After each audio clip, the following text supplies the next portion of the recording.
IT revolution ने यह परिवर्तन शुरू किया और उसके बाद mobile telephone, satellite technology, semiconductor और जब आर्टिफिशियल और अब आर्टिफिशियल इंटेलिजेंस आ गया है, इन सबने हमारी अर्थव्यवस्था और हमारे समाज को गहराई से प्रभावित किया है।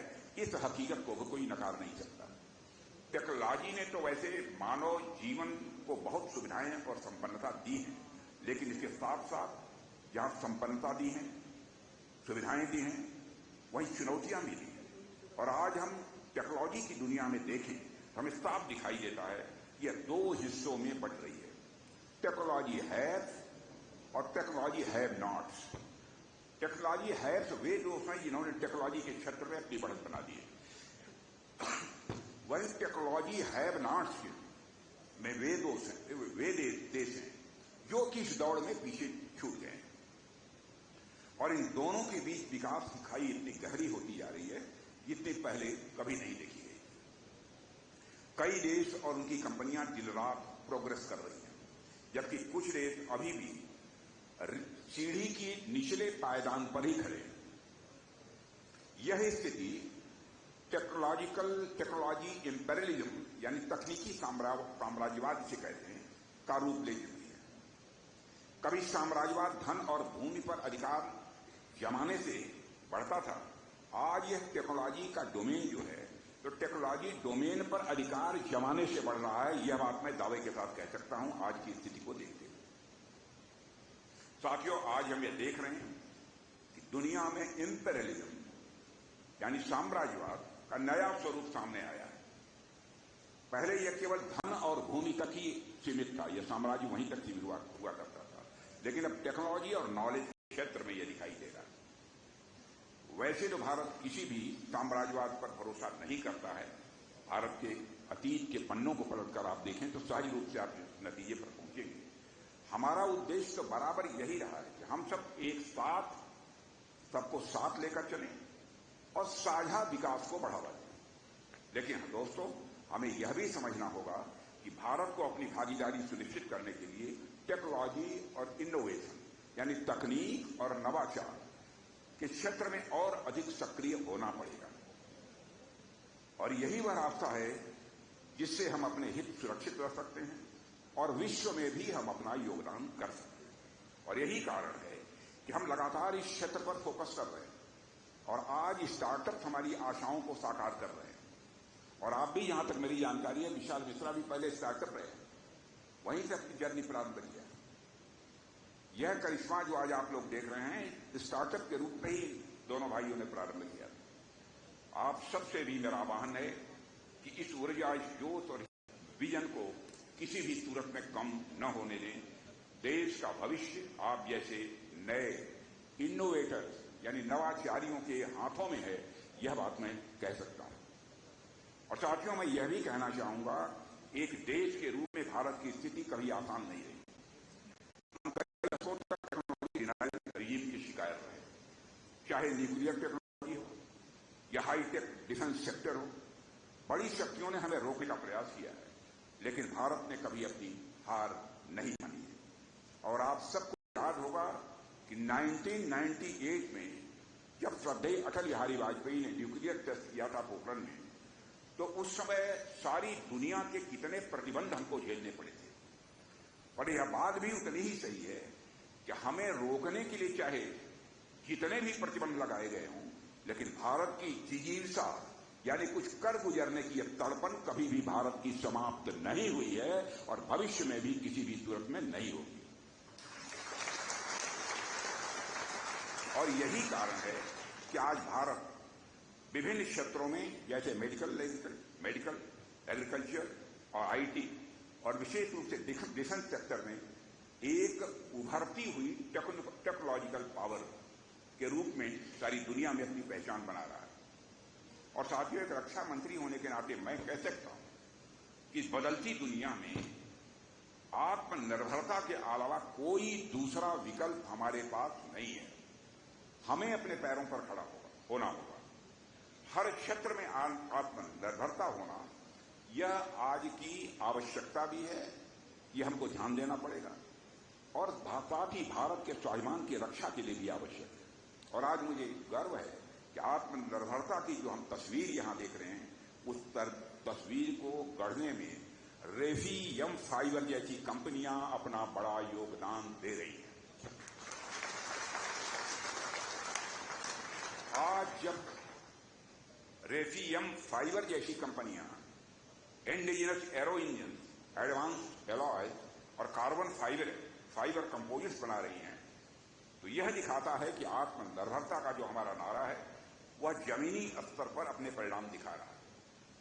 इस आत्मनिर्भरता की सबसे बड़ी ताकत यदि कोई है, हमारे देश के नौजवान हैं, जिनमें जिज्ञासा भी है, जिनमें जज्बा भी है और कुछ कर दिखाने की जिनके मन के अंदर दर्पण भी है। मैं एक बात और आपको बताऊं, मुझे सुखद अनुभूति हुई जब मुझे यह बताया गया रेफियम फाइबर और डीआरडीओ के सहयोग से मात्र 14 महीनों में बने 3 प्रोडक्ट ऑपरेशन सिंदूर में भी शामिल किए गए और यह किसी भी यंग एंटरप्रेन्योर के लिए एक बहुत बड़ी अचीवमेंट मैं इसे मानता हूं। इससे बड़ा अचीवमेंट किसी यंग एंटरप्रेन्योर के लिए और दूसरा क्या हो सकता है? और यह इस बात का परिणाम है भारत अब तकनीकी दृष्टि से किसी भी देश से पीछे नहीं है। मैंने कह दिया कि नहीं है, कोशिश कर रहे हैं, नहीं है। ऑपरेशन सिंदूर के दौरान भी हम सबने देखा जब संकल्प, साहस और विज्ञान जब तीनों एक साथ मिलते हैं दोस्तों, तो असंभव भी संभव हो जाता है। ऑपरेशन सिंदूर की जब बात आई तो हमारी सेनाओं के शौर्य का जिक्र भला कैसे नहीं होगा। हमारी सेनाओं ने 22 मिनट के अंदर काम तमाम कर दिया। आतंकवादियों को और उनके सरपरस्तों को आईना ही नहीं दिखाया, आईना के अलावा भी जो कुछ भी करना चाहिए सब कर डाला, जिसकी उनको कोई कल्पना भी नहीं। और साथियों, ऑपरेशन सिंदूर अगर एक तरफ हमारे सेना के जवानों की वीरता की कहानी है, तो वहीं दूसरी तरफ आत्मनिर्भर भारत और हमारे वैज्ञानिकों और युवाओं के इनोवेशन यानी नवाचार की भी कहानी। मुझे गर्व है कि हमारे सशस्त्र बलों ने इतनी तेजी से हमारे युवाओं और हमारी इंडस्ट्री द्वारा बनाए गए यह सब सारे इंस्ट्रूमेंट्स, यह सब सारे उपकरण, ऑपरेटर्स उन्होंने अडॉप्ट किया है, बनाया है। और साथियों, जब 2014 में जनता ने हमें आशीर्वाद दिया और हमारी सरकार केंद्र में आई, तो प्रधानमंत्री जी ने रक्षा क्षेत्र में टेक्नोलॉजिकल डेवलपमेंट और इनोवेशन को बढ़ावा देने पर विशेष का संकल्प लिया। और उस समय हमारे सामने 2 रास्ते थे। एक रास्ता था कि हम केवल उन्हीं बड़ी कंपनियों पर निर्भर रहें जो परंपरागत रूप से डिफेंस सेक्टर में काम करती रही हैं, और दूसरा रास्ता यह था कि हम नए विचारों और नई ऊर्जा से भरे हुए उद्यमियों जैसे विशाल मिश्रा विकास इन्हें क्षेत्र में हम आने का अवसर दें। हमने दोनों रास्तों को संतुलित रूप से अपनाया है और एक और बड़ी कंपनियों को सहयोग देकर हमने उनकी क्षमता को और मजबूत किया है, वहीं दूसरी ओर स्टार्टअप्स और यंग इनोवेटर्स को भी आमंत्रित किया ताकि वे अपनी नई सोच और नई तकनीक के दम पर रक्षा क्षेत्र में एक बहुत बड़ा क्रांतिकारी बदलाव ला सकें। और इसी दिशा में हमने टेक्नोलॉजी डेवलपमेंट फंड भी शुरू किया है, नेशनल रिसर्च फाउंडेशन की स्थापना की है और डीआरडीओ अंडर रिसर्च ऑर्गेनाइजेशन को नए संसाधन और सहयोग भी दिया है। आईडेक्स और अदिति जैसी स्कीम्स भी लानी। मैं इन सब सारी चीजों की चर्चा इसलिए कर रहा हूं कि यहां पर हमारे इंजीनियर्स और बहुत सारे ऐसे इनोवेटर्स भी बैठे हैं जो काम कर रहे हैं। उनमें मोर देन 90% लोगों को इन सब सारी चीजों की जानकारी होगी। हमने यह सब इस सोच के साथ किया कि आज जिन स्टार्टअप को अवसर दिया जा रहा है, वही आने वाले 15-20 वर्षों में ऐसी उपलब्धियां हासिल करेंगे जो भारत की वैश्विक पहचान को नई ऊंचाइयों तक पहुंचाएगा। और आज मुझे देखकर बड़ी खुशी हो रही है कि हमारे वो सारे प्रयास रंग ला रहे हैं। और मुझे जानकर भी बड़ी प्रसन्नता की अनुभूति हुई है मेरे मित्रों कि हमारे रेफियम फाइबर प्राइवेट लिमिटेड रक्षा मंत्रालय की अत्यंत प्रतिष्ठित स्कीम आईडेक्स की विजेता भी रही है। और यह उपलब्धि केवल आपके व्यक्तिगत परिश्रम और लगन का परिणाम नहीं है, बल्कि यह संपूर्ण राष्ट्र के युवाओं के लिए प्रेरणा का स्रोत है। मैं इन दोनों नौजवानों को अपनी तरफ से फिर बधाई देता हूं और आइडेक्स स्कीम देश के रक्षा क्षेत्र में नवाचार और आत्मनिर्भरता को प्रोत्साहित करने वाली एक अत्यंत महत्वपूर्ण पहल है और इसका विजेता बनना अपने आप में ये छोटी बात नहीं है, बहुत बड़ी बात है। इनकी कामयाबी को देखकर बाकी युवाओं को न केवल प्रेरणा लेनी चाहिए, बल्कि यह सीखना भी चाहिए कठिन परिश्रम और सकारात्मक सोच से असंभव को भी संभव बनाया जा सकता है। साथियों, इससे यह भी पता चलता है कि हमारी सरकार ने जो इनिशिएटिव्स हैं वो उन नौजवानों को मौका दे रहे हैं जो इनोवेशन और साथ ही साथ डिफेंस के क्षेत्र में वैश्विक मंच पर भारत का सिरमौर बनने की क्षमता रखते हैं।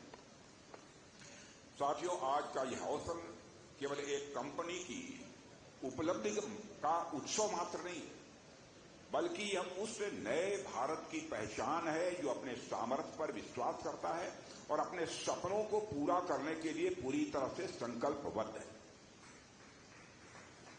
हम सबको यह समझना होगा कि 21वीं सदी की असली ताकत वही देश बनेंगे जो टेक्नोलॉजी, इनोवेशन और आत्मनिर्भरता को अपने समाज और संस्कृति के साथ जोड़ पाएंगे। और मुझे गर्व है यह कहते हुए कि भारत इस ओर तेजी के साथ आगे बढ़ रहा है। और मैं तो यही कहना चाहूंगा अंत में कि आइए हम सब मिलकर यह संकल्प लें कि भारत को न केवल आत्मनिर्भर बनाएंगे, बल्कि विश्व में टेक्नोलॉजी यानी प्रौद्योगिकी, इनोवेशन और रक्षा सामर्थ्य के क्षेत्र में हम भारत को अग्रणी बनाकर ही दम लेंगे। इसी विश्वास और इसी शुभकामना के साथ मैं पुनः विशाल और विवेक, इन दोनों नौजवानों को फिर से हृदय से बधाई देते हुए और साथ ही आयु में बड़ा हुई इसलिए आशीर्वाद भी देते हुए, वैसे आशीर्वाद तो आपको योगी जी का मिल चुका है, मैं अपना निवेदन समाप्त करता हूं।